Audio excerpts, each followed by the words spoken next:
की खास कवरेज आपके साथ। मैं हूं प्रिया सिन्हा।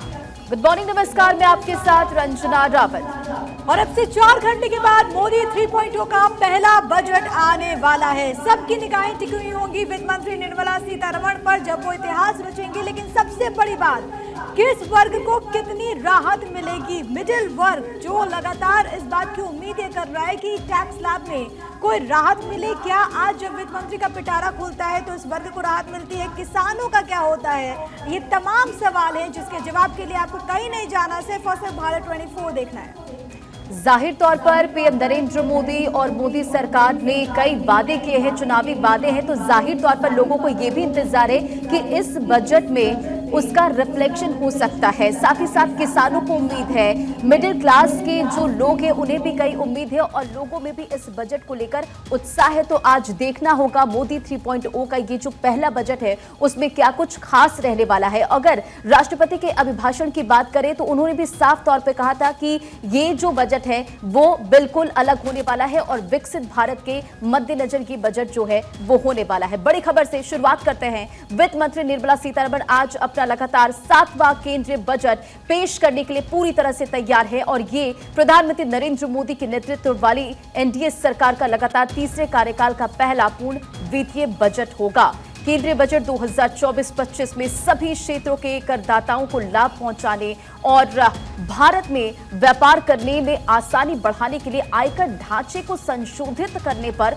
ध्यान केंद्रित करने की उम्मीद है। तो बड़ी खबर ये है कि सुबह 11 बजे वित्त मंत्री निर्मला सीतारमण पेश करने वाली हैं बजट। अब सबकी निगाह इस पर टिकी हुई होंगी कि आखिरकार इस पिटारे से क्या निकलता है। संसद के बजट सत्र का आज है दूसरा दिन, पेश होगा मोदी सरकार 3.0 का पहला बजट। और सबसे बड़ी बात है कि मोदी सरकार का ये 13वां बजट होगा। इससे पहले आपको याद होगा कि साल की शुरुआत में फरवरी में भी बजट आया था, लेकिन वो इंटरिम बजट था और अब ये पूर्णकालिक बजट है। और ऐसे में हर वर्ग की अपनी उम्मीदें, खास तौर पर जो खाका खींचा गया था सरकार की तरफ से अंतरिम बजट में, अब कैसे उसको अमली जामा पहनाया जाता है, सबकी निगाह इस बात पर टिकी हुई होंगी। लोगों को उम्मीदें इस बात से भी कि जब प्रधानमंत्री नरेंद्र मोदी कल पहुंचे थे संसद भवन और परंपरा के अनुरूप जब मीडिया से मुखातिब हुए थे तो इस बात का वो जिक्र करते हैं, ये बात वो कहते हैं कि विकसित भारत के सपनों की नींव रखेगा अब विकसित भारत 2047 के लिए। और जो लक्ष्य तय किया गया है, सबसे बड़ी अर्थव्यवस्था के अनुरूप भारत जिस तरीके से आगे बढ़ रहा है, इस लिहाज से आज का दिन बहुत ज्यादा महत्वपूर्ण होगा। बजट पेश करने के बाद वित्त मंत्री निर्मला सीतारमण आपको बताते चले कि प्रेस कॉन्फ्रेंस करने वाली हैं। लेकिन सबसे बड़ी बात है कि आज निर्मला सीतारमण एक रिकॉर्ड दर्ज करेंगे। अब वो रिकॉर्ड क्या है ये भी आप जरा जान लीजिए, क्योंकि सबसे ज्यादा बार वो बजट पेश करने वाली वित्त मंत्री हो जाएंगे। इससे पहले आपको हम ये भी बताते चले कि अभी तक वित्त मंत्री निर्मला सीतारमण ने पूर्ण बजट और अंतरिम बजट पेश किया है और अब एक बार फिर से इस पूर्ण बजट के पेश करने के बाद ये 7वीं मर्तबा है जब वो पूर्ण बजट पेश कर रहे हैं। इससे पहले आपको हम ये भी जानकारी दें कि 5 बार उन्होंने पूर्ण बजट पेश किया है, एक बार इंटरिम बजट, और अब वो यहाँ पर रिकॉर्ड दर्ज करते हुए नजर आएंगे। इससे पहले आपको हम ये भी जानकारी दें कि मोरारजी देसाई ने दरअसल इतना बजट पेश किया था, इतनी मर्तबा, और आज उनका रिकॉर्ड ब्रेक करने वाली है वित्त मंत्री निर्मला सीतारमण। लेकिन सबकी निगाह इस बात पर भी होगी रंजना कि आखिरकार जो बजट भाषण होता है वो कितना लंबा होता है, क्योंकि वित्त मंत्री के नाम तो ये भी रिकॉर्ड है। हमने देखा कि किस तरीके से जब वो बजट पेश करती है उन्होंने रिकॉर्ड दर्ज किया है कितने लंबे देर तक के लिए उनका भाषण होता है। और इतिहास के जब पन्ने हम पलटते हैं तो कई मौके ऐसे भी आए हैं जब हमने छोटे बजट भी देखे हैं, वैसे बजट भी देखे हैं जो सिर्फ 800 शब्दों तक सिमट गए थे। कार्यकाल 3.0 का पहला बजट आज वित्त मंत्री निर्मला सीतारमण पेश करती नजर आने वाली है और इस बजट को लेकर तमाम तरह के कयास लगाए भी जा रहे हैं। मिडिल क्लास को इस बजट से कई बड़ी उम्मीदें हैं और राष्ट्रपति के अभिभाषण से यह भी संकेत मिला था कि यह बजट विकसित भविष्य की नींव रखने वाला होगा। राष्ट्रपति ने अपने भाषण में कहा था कि यह बजट सरकार की दूरगामी नीतियों और भविष्य के विजन का प्रभावी दस्तावेज होगा।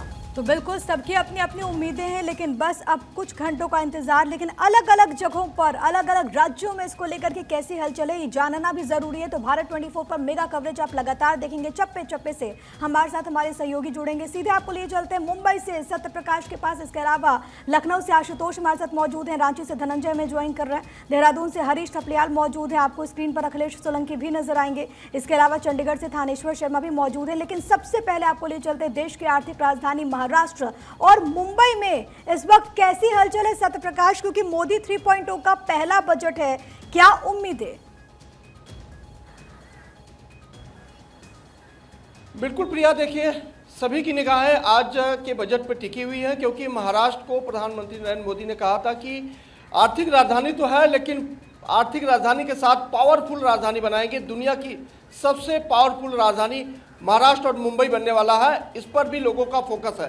खासकर महाराष्ट्र को विकसित बनाने के लिए लगातार प्रधानमंत्री नरेंद्र मोदी कोशिश कर रहे हैं और भारतीय जनता पार्टी की सरकार भी कर रही है। लोगों को उम्मीद है इस बार जो है युवा वर्ग और सैलरीड लोगों को ज़्यादा जो है वरीयता दी जाएगी, महिलाओं को ज़्यादा वरीयता दी जाएगी, क्योंकि महाराष्ट्र में आने वाले समय में आगामी विधानसभा चुनाव है। खास बात यह है कि जिस तरह से लगातार महाराष्ट्र में डेवलपमेंट हो रहा है, उस पर लोगों की निगाहें टिकी हुई कि प्रधानमंत्री नरेंद्र मोदी के तीसरे कार्यकाल का यह पहला बजट होगा जो 7वीं बार निर्मला सीतारमण अपना बजट पेश करेंगी। लेकिन क्या सत्यप्रकाश लोग मांग करके चल रहे हैं कि बजट में जो चुनावी स्टेट है जिसमें महाराष्ट्र भी है, उसके लिए भी कुछ विशेष आएगा?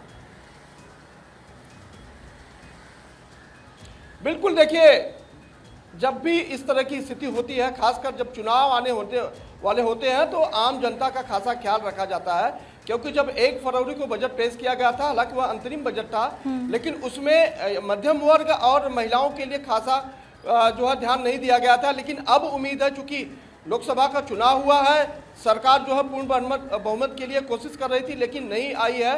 अब ऐसे में जिस तरह से सरकारें यह कोशिश कर रही है कि आने वाले समय में जो विधानसभा चुनाव है, कम से कम वहाँ स्थिति को बेहतर किया जाए। और देखिए आम जनता को भी इससे काफी उम्मीदें हैं। राजधानी से कहते हैं। भोपाल से अखिलेश भी हमारे साथ बने हुए हैं। अखिलेश, चुनावी वादे किए गए हैं और जाहिर तौर पर इस बजट में उसका रिफ्लेक्शन दिखेगा। आम बजट को लेकर आम जनता क्या सोच रही है, कैसी उम्मीदें लगा रही है? देखिए, जैसे आपने कहा कि जिस तरह की घोषणाएं खासतौर से लोकसभा चुनाव में की गई और जो एक तरह से संकल्प पत्र था, उसको दोहराने की कोशिश होगी। अगर मध्य प्रदेश के लिहाज से देखें तो मध्य प्रदेश की बीजेपी ने एक प्रस्ताव दिया था, जो बीजेपी ने अपने घोषणा पत्र में शामिल किया था, कि अबाउट 70 जितने भी लोग हैं उनको आयुष्मान का लाभ मिले, चाहे वो उनकी आय कितनी भी हो। तो एक बड़ा फैसला हो सकता है कि 70+ पीपल्स को, लोगों को आयुष्मान का लाभ मिल सकता है, स्वास्थ्य लाभ मिल सकता है। दूसरा, मध्य प्रदेश में जिस तरह से लाडली बहना स्कीम सक्सेसफुल हुई और हमने देखा उसका एक इंडिकेशन महाराष्ट्र में देखने मिला, लाडला भाई योजना वहाँ पे आई, तो 3 करोड़ लखपति दीदियों को लेकर बड़ा ऐलान हो सकता है कि वो कैसे बनेंगी, क्या तरीका होगा, तो महिलाओं को लुभाने की बात है। तीसरी बात है कि मध्यम वर्ग ने जिस तरह से यूपी में या कुछ राज्यों में बीजेपी का साथ नहीं दिया, तो क्या मध्यम वर्ग को लुभाने के लिए सरकार कुछ काम कर सकती है? खासतौर से इनकम टैक्स के दायरे को लेकर लगातार बात कही गई कि उसको 7 लाख और 10 लाख तक बढ़ा दिया जाए। क्या वो होगा, या 80C 80D में जो छूट की राहत है उसको बढ़ाया जाएगा?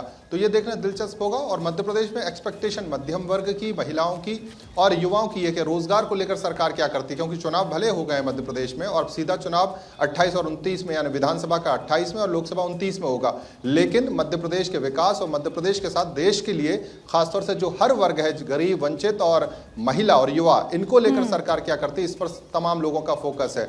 और जीएसटी का जो पेमेंट है उसको लेकर क्या बजट में कुछ बातें हो सकती हैं ताकि राज्यों को पैसा टाइमली मिले, ये भी देखना दिलचस्प होगा। बिल्कुल, स्टैंडर्ड डिडक्शन, ATC और इसको लेकर के क्या प्रावधान होते हैं, इस पर सबकी निगाहें रहेंगी। हमारी महा कवरेज का रुख, क्योंकि आज दिन आपका है, आज आम बजट आने वाला है और इससे जुड़ी हर एक जानकारी, हर एक तस्वीर सिर्फ और सिर्फ भारत 24 पर आप देख पाएंगे। थानेश्वर का रुख कर लेते, चंडीगढ़ से हमारे सहयोगी इस वक्त मौजूद हैं। और थानेश्वर में आपसे ये समझना चाहूंगी, क्योंकि हम हरियाणा की बात करें या फिर हम बात करें पंजाब की, किसान बाहुल्य ये प्रदेश हैं, ऐसे में आज के बजट से किसान क्या उम्मीद कर रहे हैं? क्योंकि वित्त मंत्री निर्मला सीतारमण ने एंट्रीम बजट के भाषण में इस बात का जिक्र किया कि किसान हमारे अन्नदाता हैं। आज जब देश का आम बजट आ रहा है, मोदी 3.0 का पहला बजट, तो इस वर्ग को क्या उम्मीद?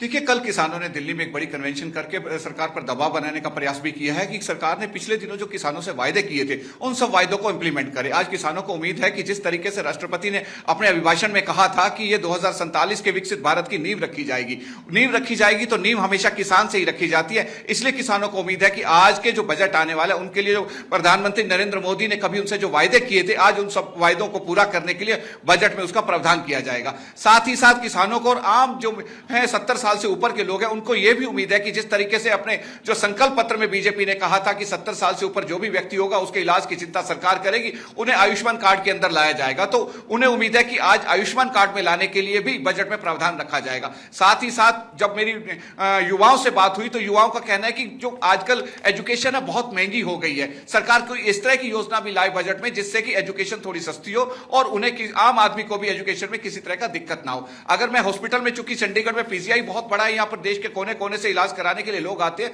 कल जब कुछ मरीजों से मेरी बात हुई तो उन्होंने कहा कि दवाइयां बहुत महंगी हो गई हैं। कहने को सरकार ने कैंसर की दवाई और ट्यूबरक्लोसिस की दवाइयों पर काफी छूट दे रखी है, लेकिन कैंसर की दवाइयां आज भी इतनी महंगी है कि आम आदमी उसे अफोर्ड नहीं कर सकता। यूट्रस कैंसर हो, ओवरी कैंसर हो या ब्लड कैंसर हो, किसी भी तरह का कैंसर हो, उसकी दवाइयां बहुत महंगी हो चुकी है। लोगों को उम्मीद है कि कुछ ऐसी प्रावधान भी करेगी, इसमें निर्मला सीतारमण लेके आएगी कि दवाइयां कुछ सस्ती हो। और साथ ही साथ जो मिडिल क्लास है, मिडिल क्लास को उम्मीद है कि टैक्स प्रणाली में, चूंकि पहले जब बीजेपी सत्ता में नहीं थी तो बीजेपी ने टैक्स प्रणाली को लेकर बहुत से प्रदर्शन करती थी कि टैक्स प्रणाली में ये छूट होनी चाहिए, वो छूट होनी चाहिए। आज मिडिल क्लास को भी उम्मीद है कि टैक्स प्रणाली में काफी छूट दी जाएगी ताकि उन्हें टैक्स भरने में काफी रिलीफ मिल सके। और तीसरी तरफ महिलाओं का कहना है कि आजकल किचन बहुत महंगी हो गई है, सब्जियों के दाम देखे तो आसमान छू रहे, गैस का सिलेंडर भी 1100 रुपए का हो गया। इसलिए महिलाओं को उम्मीद है कि जिस तरीके से महंगाई बढ़ रही है, महंगाई पर अंकुश लगाने के लिए भी बजट में कुछ ना कुछ प्रावधान रखा जाएगा। सभी क्लास के लोगों को इसलिए उम्मीद है क्योंकि जिस तरीके पिछले दिनों राष्ट्रपति का अभिभाषण आया, प्रधानमंत्री ने जिस तरीके से मीडिया से मुखातिब होकर कहा कि यह विकसित भारत की नींव रखी जाएगी, विकसित भारत की नींव रखी जाएगी, तो जब तक प्रत्येक आयु वर्ग का व्यक्ति संतुष्ट नहीं होगा, उसे बेनिफिट नहीं होगा, तब तक विकसित भारत की नींव नहीं रखी जा सकती। इसलिए लोगों को उम्मीद है कि विकसित भारत की नींव जो प्रधानमंत्री और राष्ट्रपति ने अपने भाषण में कही है, आज उसको इंप्लीमेंट करने का नजरिया बजट में नजर आएगा। आज लोगों की बजट पर बहुत संगीन नजरें हैं। अब देखते हैं कि लोगों की नजरों पर कितना खरा उतरता है। दूसरी तरफ हरियाणा में विधानसभा चुनाव है। हरियाणा के लोगों को बहुत ज्यादा उम्मीद है सरकार से, क्योंकि विधानसभा चुनाव जब होता है तो कुछ ना कुछ सरकार कुछ उस स्टेट के लिए कुछ ना कुछ जरूर करती है। अब विधानसभा चुनाव को लेकर भी सरकार को, हरियाणा वासियों को उम्मीद है कि सरकार हरियाणा के विकास के लिए जरूर कुछ अच्छी योजनाएं देगी ताकि जिसका हरियाणा में एक अलग तरीके से विकास हो सके। जी बिल्कुल, और यही फोकस्ड है और साथ ही आम जनता को भी काफी उम्मीदें। हालांकि देखना हो कि बजट में क्या कुछ खास होता है। देहरादून से हरीश थपलियाल भी हमारे साथ बने हुए।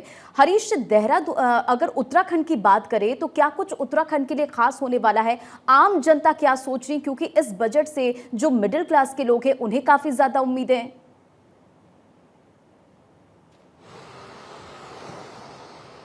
प्रिय, देखिए, उत्तराखंड नवोदित राज्य है और केंद्रीय बजट को लेकर के हमेशा से उत्तराखंड को एक उम्मीद रहती है, एक आशा रहती है। तो कह सकते हैं कि उत्तराखंड के लोगों को आज केंद्रीय बजट से बड़ी उम्मीदें हैं। सबसे पहले हम बात करते हैं जो केंद्रीय परियोजनाएं हैं, जिसमें 70 और 30 का रेशियो रहता है केंद्र और राज्य सरकार का, उसको लेकर के, क्योंकि वो सीधे तौर पर रोजगार से जुड़ा हुआ है। यहाँ के जो स्थानीय लोग उनसे, चाहे वो एनटीपीसी कंपनी हो या एनएचपीसी हो या ओएनजीसी हो, तमाम ऐसी सेंट्रल योजनाएं हैं, सेंट्रल प्रोजेक्ट है जिनको लेकर के उत्तराखंड में जो योजनाएं चल रही है। इसके साथ साथ सबसे बड़ा जो इशू है, सबसे बड़ा जो मुद्दा है वो रोजगार को लेकर के है।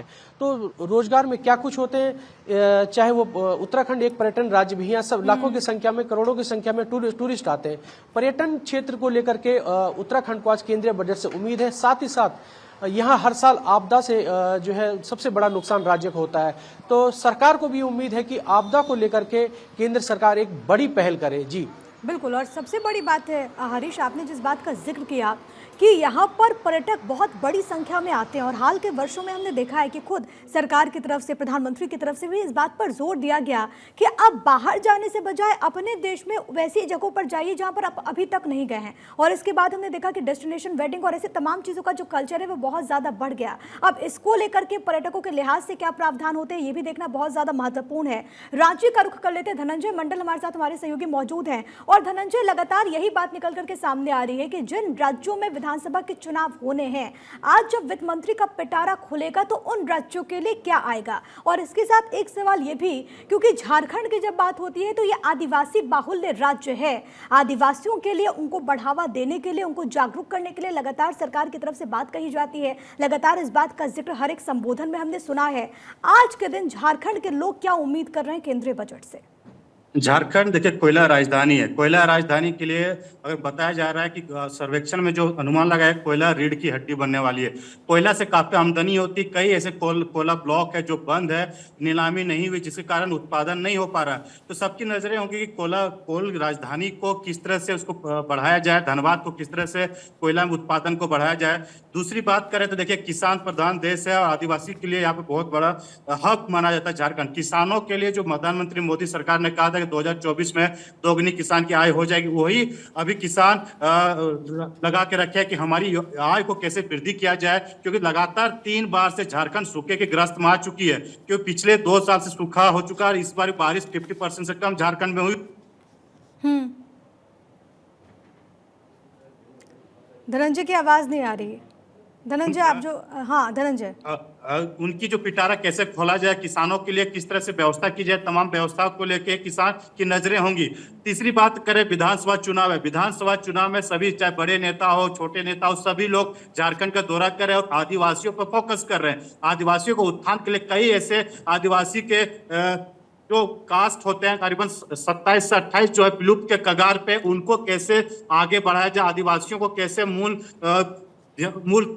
पद पर लाया जाए, उन तमाम विकसित को लेकर जो प्रावधान होगा वो देखने वाली बात होगी। आदिवासियों को किस तरह से आगे बढ़ाने की योजना में कैसे बढ़ाया जाए। तीसरी बात है देखिए मिडिल क्लास और लोअर क्लास के लिए जो आय का जो इनकम टैक्स का स्लैब, उस स्लैब को कैसे बढ़ाया जाए। अब पांचवी अगर बात करें तो देखिए चुनाव के मद्देनजर हो सकता है रेलवे में कुछ इनको पिटारा खुल जाए, हो सकता है आर्थिक को लेके झारखंड में कुछ और ज्यादा लाभ मिल जाए, क्योंकि चुनावी राज्य को हो सकता है बहुत सारे लाभ मिल सकते हैं। हालांकि अब देखने वाली बात होगी जब वित्त मंत्री निर्मला सीतारमण अपने पिटारा खोलेगी तो इसमें झारखंड के लिए क्या होगी। झारखंड कोयला राजधानी है, उसके लिए रेल के जो हब है, चाहे वंदे भारत की बात करें या फिर तमाम जो रेल परियोजना चल रहे, या फिर जो मॉडल स्टेशन जो बनाया जा रहा है झारखंड के ग्रामीण एरियाओं में, उनको कैसे डेवलप किया जाए, आम लोगों को कैसे जोड़ा जाए, ये तमाम चीजों को लेकर झारखंड की नजरें होंगी निर्मला सीतारमण के साथ ही साथ।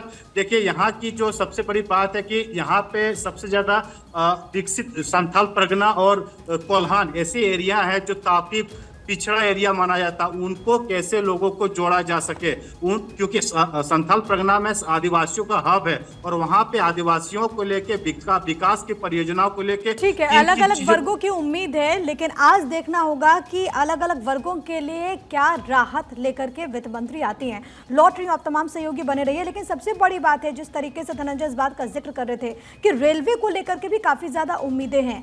आम जनमानस इसको लेकर के क्या इच्छा रखता है कि बजट में रेलवे को लेकर के क्या प्रावधान हो, आपको एक बार सुनवा देते हैं। वो तो हम लोग के लिए बेटर रहेगा। आशा रखें कि ये आपका जो समस्या है ये इस बार का बजट में नहीं, ऐसा तो नहीं होगा इस बार के बजट में हो, लेकिन हम लोग बोलेंगे तो नेक्स्ट टाइम होगा, हो सकता है ये चीज हो। संजय कुमार सिंह, कोलकाता से। Thank you.